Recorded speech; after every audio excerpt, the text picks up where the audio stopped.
Welcome to this Global Television Network special. My name is Pastor David Longobardo. I'm thrilled to be your host, and we have a great program for you today. Samuel Cox is a Holocaust historian, and he has written a book entitled, "I Will Give Them an Everlasting Name." We'll find out about why that is the title. It is a book about Holocaust survivors, a number of them that he personally met, engaged with, and wrote this book about. Samuel, it is a thrill for us to have you on this network. Thank you. It's a pleasure to be here. When did you begin studying the Holocaust?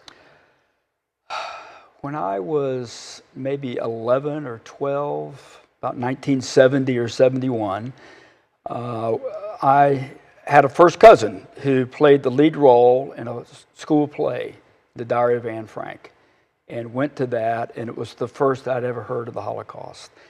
And it weighed heavy on me as a young 11 or 12-year-old. And I began really a lifelong study as a student of the Holocaust. Went on to get a graduate degree in modern European history with a focus on German history, and had some coursework in the Holocaust, and have just continued as an adult to be a student and a teacher, and ultimately now a writer of the Holocaust. You wrote this book about individuals who had experienced the Holocaust. How did you meet them?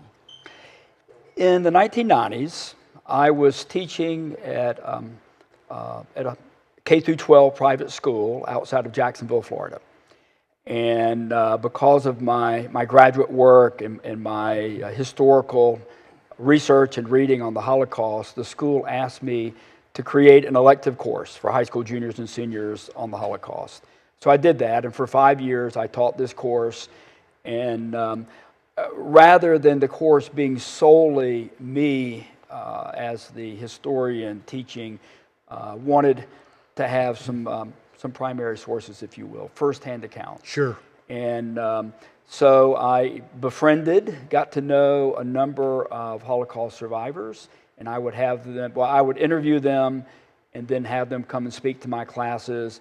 And a number of them spoke year after year for five years.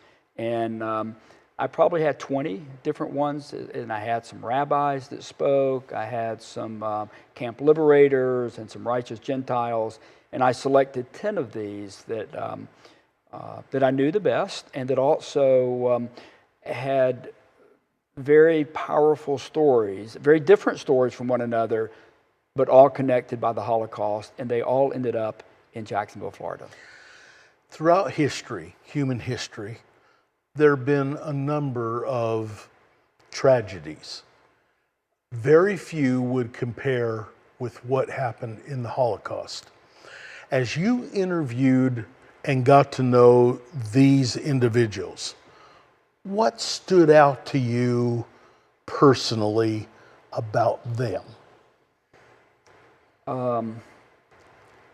Yes, there have been, history is filled with atrocities, yes, and genocides. Yes. This one kind of stands out. It does. You know, in the 20th century, when we thought maybe that was behind us. More sophisticated. More sophisticated. And Germany, in particular, had the most advanced educational system. Sure did. Leading the world in science and medicine and literature. And yet they were the perpetrators that led this. And 10 million people were murdered. 6 million of them were Jews. So, and a Jew, it didn't really matter. They could be a Jew that had converted to Christianity. Did not matter. If you were Jewish by birth, if that was your ethnicity, then that became your death certificate. And they became the single most largest group that was the victims of the Holocaust in Germany in the 1930s and 40s. And in Europe, especially in Eastern Europe, and most of these survivors that I write about 10 different people, and most of them were from Eastern Europe, Poland, Romania, the former Czechoslovakia. And in that time, in the 1930s and 40s, you lived in the same village or the same part of a city that your family had lived in for hundreds of years. Mm-hmm. And so your grandparents, your parents, your aunts, your uncles, your first cousins, your second cousins, your siblings, they all lived. You had extended families of 100 or 200 people. And typically, the people that I got to know were the only survivor, or maybe they had one sibling or one cousin out of these large extended families, and suffered horrifically in ghettos, in labor camps, surviving death camps, evading the gas chamber. One person that I write about that I got to know hid in a hole in the ground for 2 years. Just incredibly difficult circumstances, and yet miraculously, God spared them. They survived. And one of them that I write about, as a 17-year-old, when she was liberated, she weighed 52 pounds.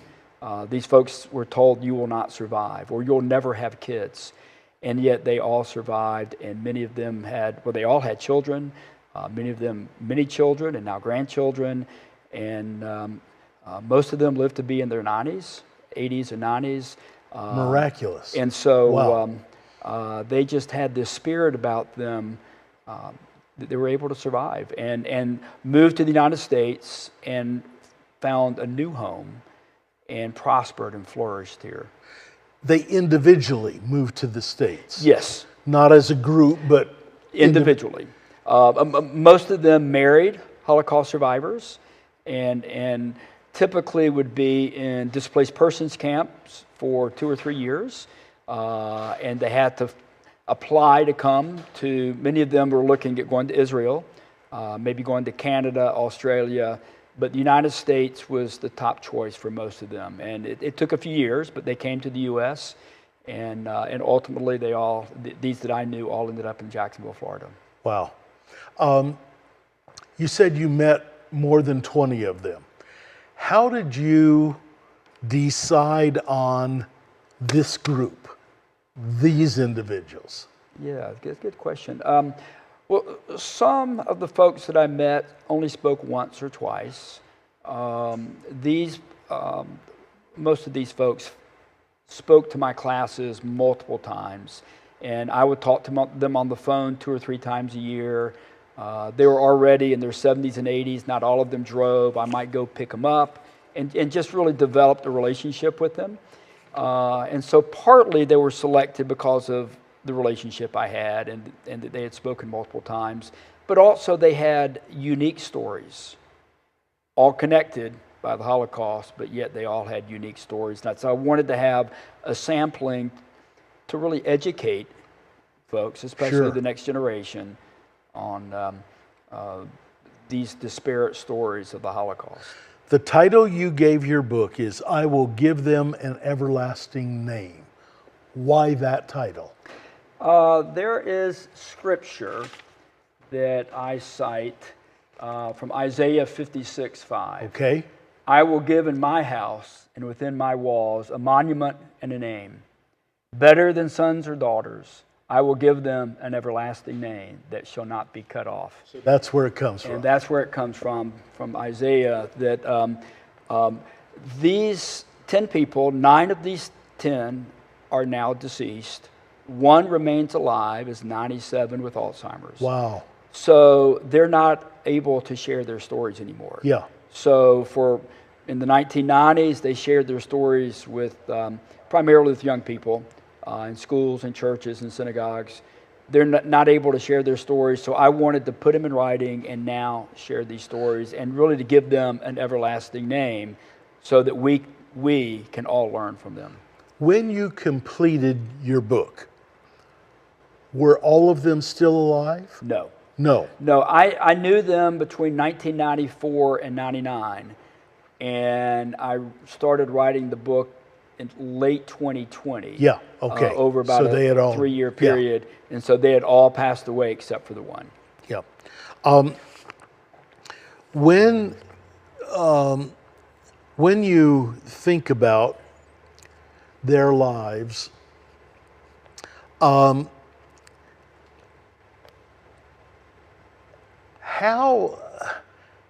would they, when they were here, how would they reflect back? Did they have horrid memories? Were they deeply scarred by what they experienced? Did they experience such healing that they got beyond it and it was just a historical event? Give us some insight. Yeah, almost to a person, they did not speak about their past in the Holocaust for 20, 30, 40, even 50 years. Wow. Sometimes, Wow. in the case of one of these folks, even his children had no idea. His children did not even know he was Jewish and did not know that he was a Holocaust survivor. They just knew he was a Polish immigrant. Did they speak to one another about it? They did, well, somewhat. They got to know each other. It was kind of a tight group. And they would sometimes speak with one another. But for the most part, they wanted to put the past behind them. Behind them. And their children knew, for most of them, they knew a little bit, but they wanted to protect their children. They were, they came here with no money. Sure. No English skills. Yep. No jobs. And they often would, both mother and father would work 2-3 jobs each. They would raise their children to try to have a better life than they had had. And their children, had no grandparents or aunts or uncles or cousins because their families had perished in the Holocaust.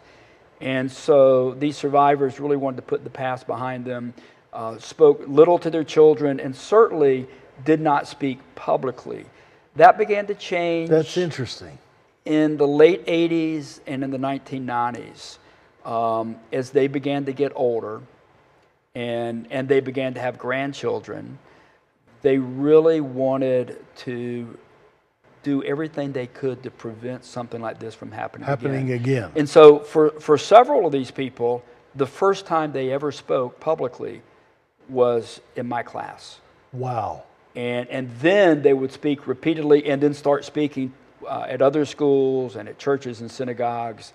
And really it was therapeutic for them to speak about it. And but there's part of your question, in terms of the shock, the pain. And, yes. They had, when they started speaking, they had to relive that past. Yeah. And it was very painful. And they would react and respond in different ways. Sometimes they would be more detached, more third person, as they would just try to describe things as an historian would.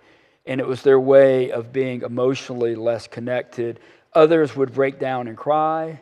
So it was really a range of emotions. And sometimes it would be different depending on the time that they spoke. Did any of them end up connecting with an educational institution and teaching what they had experienced? And no, none of really. These that I knew. Yeah. Interesting. Of the individuals that you write about, is there one that stands out in your mind that impacted you in a very personal way? A couple of them that I guess I can comment on.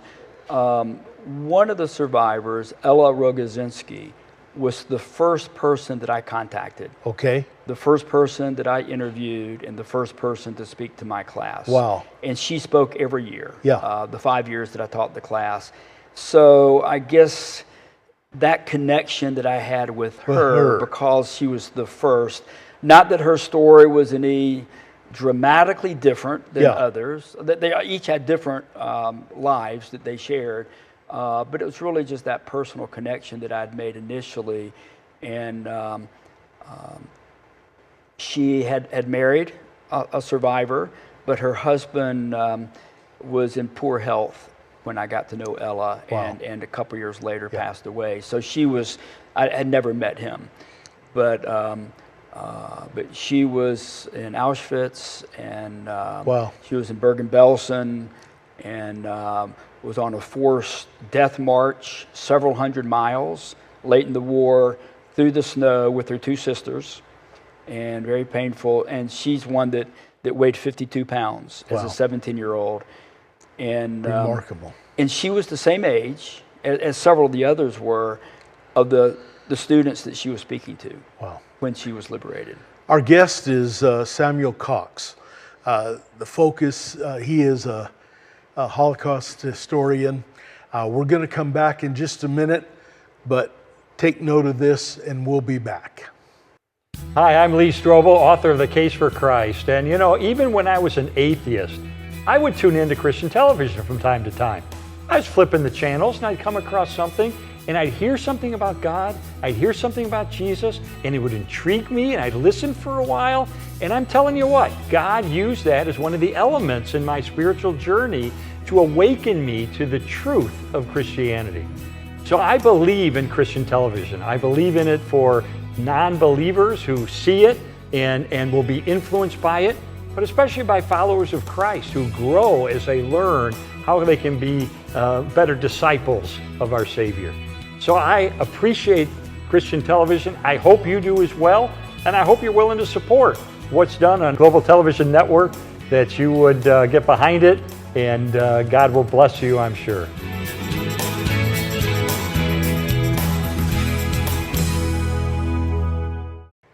Thank you, Lee. Your prayers and your support are what give us the ability to have great interviews like this. My guest is Samuel Cox, and he has written a book, I Will Give Them an Everlasting Name. He interviewed and developed a relationship with a number of Holocaust survivors, and the book is about their lives. A fascinating book. Give us a background on, many Christians and many Americans question the reality of all that transpired. Speak to that. Yes. There is a rapidly growing increase in anti-Semitism in our country and in much of the world, in much of Europe as well as the United States. And I think there's a direct correlation between that rising anti-Semitism and a lack of knowledge and understanding of the Jewish people, Jewish history, and the Holocaust. A few statistics. There were 49,000 concentration camps and ghettos in Europe. 49,000. 49,000. 49% of millennials cannot name a single one. Wow. Of Americans under 40, 10% have never heard of the Holocaust. Wow. That word means absolutely nothing to them. And another 20% of those under 40 cannot tell you what century it occurred, what continent, who the perpetrators were, or who the victims were. 20% of Americans age 18 to 29 think that the Holocaust is a myth. Yeah. 41% of millennials and 31% of all Americans claim that far less than 2 million Jews were killed, and it was 6 million. There is a growing lack of understanding and a disinterest. Only 20%, there are 20%, but only 20% of states that mandate the teaching of the Holocaust in public schools. Only 20%. And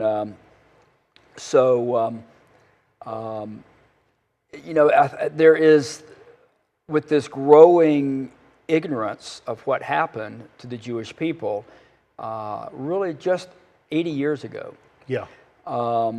it's directly tied, I think, to the anti-Semitism, because most of prejudices and discrimination are based on ignorance. How do we change this? I think more states to mandate the study of Holocaust at the high school level. More people to teach it, more people to write about it, to study it, and just really to spread the word. And I've been asked on a number of occasions as a Christian. I'm not Jewish. Yes. I have a Christian faith. Yes. Why would you, Sam, study, teach, and now write about the Holocaust? Yeah. Isn't that a Jewish thing? Yeah. And I would say absolutely not. It is a human thing, That's not right. just a Jewish thing. And our Jewish brothers and sisters are our brothers and sisters. And as a believing Christian, I feel like we are grafted in to their family as the chosen people. And that if we care about loving our neighbor, then we should care about the Jewish people and what has happened to them historically and what's happening to them today. On a personal level, Sam, what kind of contact does the Jewish community have with you? Are they aware of your awareness? Do they reach out to you? Do they involve you to expose to their family members or friends? When I was teaching this class in the 1990s in Jacksonville, I began to be rather connected to the Jewish community. I didn't know many of their families at the time. Yes. I do now. But I was invited to speak at some Jewish organizations and began to develop relationships with people outside the Holocaust network. But then when I moved out of Jacksonville and continued to be a student of the Holocaust, but was no longer teaching a specific class, I've had less contact. Live here in Greensboro, North Carolina now, and trying to develop relationships with the Jewish community, once again in Jacksonville, Florida, and also here in Greensboro. When you were connecting with them, what was their response? What was their attitude? Very, very positive. Some of them were appreciative. Yes. Some of them were surprised. Yes. And would ask the same questions as my non-Jewish friends and acquaintances. So what motivates you to study this and to teach this? But they were very appreciative. And in the last 2 or 3 years, I've gotten to know many of the family members of these people that I write about, children and grandchildren, and I've had overwhelmingly positive response and appreciation. Thank you for sharing our parents' or our grandparents' stories and to let the world know. We're closing in on closing in. Share whatever additional information you think will be valuable to our audience. Well, I think even though my book is just one book, it's just one slice of the story, it does share 10 different stories. And it's not fiction. Yes. It is nonfiction, it is historical truth, and it's pertinent not just to the Jacksonville, Florida community, but I think it has much broader implications to all of us to really understand what happened 80 years ago and 90 years ago, and how that can impact us as individuals and therefore the world today. And so whether it's my book or other books, but for people to take an interest and to really be concerned about these historical events that tragically have occurred and that tragically are occurring again today in Israel and Palestine. Greensboro is now your home. Yes. Share with our audience how we can see this information spread across our community. Are there things that can happen here locally that can spread this information? Well, I think to understand, to be knowledgeable and wise, and then to love your neighbor, and to spread this information so that others can know, and to not only share the information, but how we, Jewish, Christian, regardless of faith or no faith, that we should love one another. We have a couple minutes left. Look into that camera. Share. So, yes, just I encourage and charge people to be students. We all should be students of historical past, including the Holocaust, and that we need to have empathy for our brothers and sisters, and to love our neighbors, including our Jewish brothers and sisters, and to know of their painful past and how we can prevent that from happening again. Take your book and share it with everybody. Yes, this is I Will Give Them an Everlasting Name. It is subtitled Jacksonville Stories of the Holocaust. And it can be ordered on Amazon, barnesandnoble.com, actually hundreds of booksellers around the world online. There are some bricks and mortar bookstores that are carrying it as well. But if you have questions, you can certainly reach out to me. My email address is Samuel Cox, C-O-X, 1959@gmail.com. And if you have questions or would like to talk further, feel free to contact me. Thank you very much. Thank you for the material. Thank you for being here, and thank you for sharing with us and bringing us up to date. You're quite welcome. What a blessing. Your prayers, your support are what give us the ability to bring great guests like Samuel to you. Thank you. We appreciate that very much.